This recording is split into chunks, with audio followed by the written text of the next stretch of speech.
Assalamualaikum warahmatullahi wabarakatuh. Selamat datang sedulur di channel saya Purbo Sasongko. Dan baik, kembali kita jalan-jalan. Kita napatilas keberadaan leluhur di kawasan Ponorogo. Yang kita tuju kali ini adalah desa wisata religi Tegalsari, Jetis, Ponorogo. Tegalsari belakangan memang benar-benar menjadi magnet tujuan para wisatawan religi atau para peziarah yang berkunjung ke kota Riau ini. Maklum saja, di desa Tegalsari ini berdiri megah Masjid Agung Tegalsari. Dalam Ageng, Joglo atau Rumah Joglo, salah satu yang tertua di Ponorogo. Pun juga keberadaan makam Kyai Ageng Muhammad Besari berada di belakang Masjid Agung Tegalsari yang hampir setiap hari selalu ramai disiarai oleh para masyarakat. Belakangan bertambah lagi salah satu tujuan ziarah di Tegalsari ini, yakni makam Kyai Nur Sodik. Kyai Nur Sodik adalah saudara kandung atau adik dari Kyai Ageng Muhammad Besari. Beliau berdua ini putra dari Kyai Anom Besari Kuncen Caruban Madiun. Selepas pertengahan tahun 1600-an atau pertengahan abad 17, Kyai Ageng Muhammad Besari dan Kyai Nur Sodik datang ke wilayah Kabupaten Ponorogo bagian selatan, tepatnya yang kita kenal sekarang sebagai kawasan Setono Tegalsari.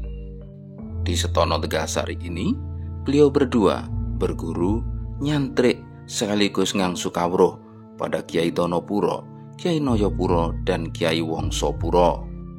Nah, setelah dirasa segala pengetahuan tentang agama, akhlak, dan lain sebagainya dirasa cukup oleh ketiga gurunya, maka Kyai Ageng Muhammad Besari bersama Kyai Nur Sodik diutus untuk melebarkan syiar Islam ke sebelah timur Sungai Keang. Ini terjadi pada tahun 1669 Masehi. Setelah sekian tahun babat alas menyebarkan syiar Islam di sebelah timur Sungai Keang, maka kemudian Kyai Ageng Muhammad Besari bersama Kyai Nur Sodik memantapkan diri untuk membuka pendidikan agama Islam dengan mendirikan pesantren Gebang Tinatar Tegalsari.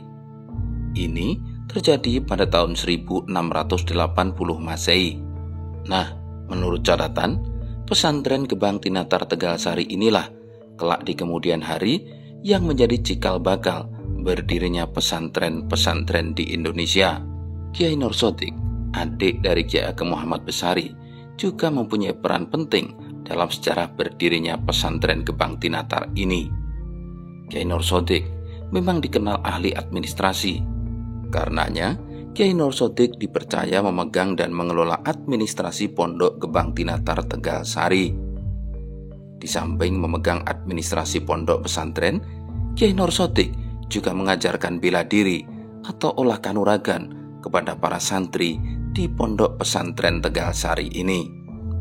Di samping kedua hal ini, Kyai Nur Sodik juga dikenal sebagai penghafal Al-Quran.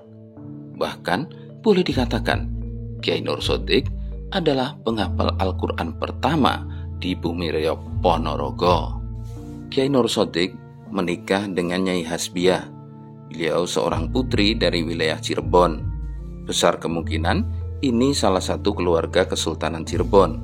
Pertimbangannya adalah setelah Kyai Nur Sodik, ada beberapa orang pangeran dari Cirebon maupun pangeran dari Banten yang kemudian juga melakukan hubungan pernikahan dengan keluarga pondok pesantren Gebang Tinatar Tegalsari.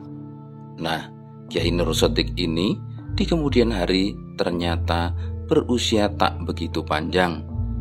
Artinya, beliau meninggal lebih dahulu dibandingkan Kyai Ageng Muhammad Besari. Tertera dalam sebuah prasasti yang diletakkan di atas batu nisan Kyai Nur Sodik dan istrinya. Kyai Nur Sodik meninggal pada tahun 1715. Beliau kemudian dimakamkan di belakang Masjid Tegalsari Lama. Ini lazim terjadi karena memang di masa lalu ulama-ulama yang meninggal maka akan dimakamkan di belakang masjid.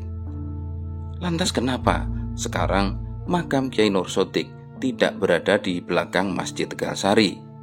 Penjelasannya begini. masjid lama yang berdiri barangkali bersamaan dengan berdirinya Pondok Pesantren Gebang Tinatar Tegalsari ini diketahui diberikan kepada Kiai SK, putra Kiai Ageng Muhammad Besari. Kemudian masjid tersebut dipindah ke Coper. Setidaknya catatan dan pengetahuan masyarakat selama ini demikian.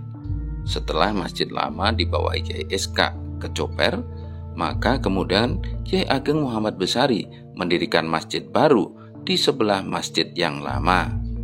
Artinya, Masjid Agung Tegalsari yang sekarang adalah masjid baru yang didirikan oleh Kiai Ageng Muhammad Besari sebagai masjid pengganti.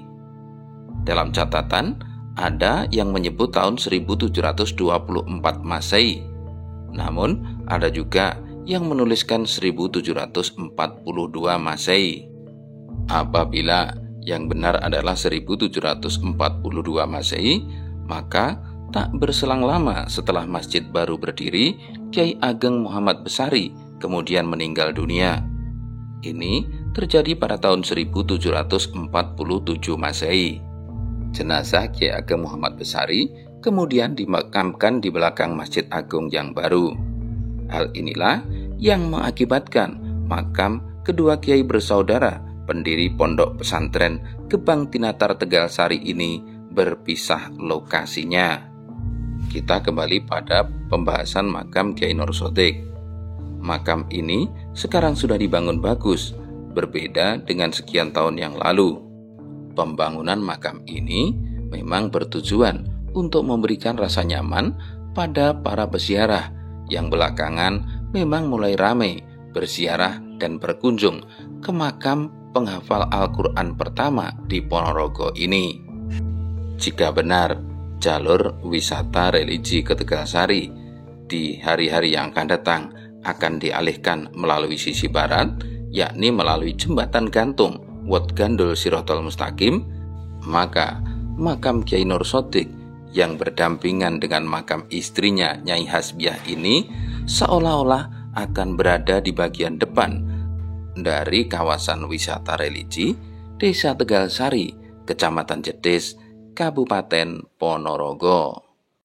Oke, Lur, ini ziarah kita ke makam Al-Hafiz Kiai Nur Shodiq. Beliau sebagaimana kita sudah sampaikan di muka adalah orang yang hafal Al-Quran pertama kali di Ponorogo. Setidaknya demikian menurut catatan sejarah yang ada. Sosok beliau ini benar-benar menginspirasi bahwa mencari ilmu itu harus disertai perjuangan, kemudian mengimplementasikan, menyebarkan ilmu itu harus dengan jalan perjuangan, benar-benar dicontohkan oleh beliau. Kita generasi muda muslim sudah sangat layak dan tentunya wajib ya untuk mencontoh bagaimana perjalanan beliau dalam melakukan kewajiban dakwahnya. Terima kasih sudah mengikuti video kita kali ini, semoga bermanfaat. Assalamualaikum warahmatullahi wabarakatuh. Salam.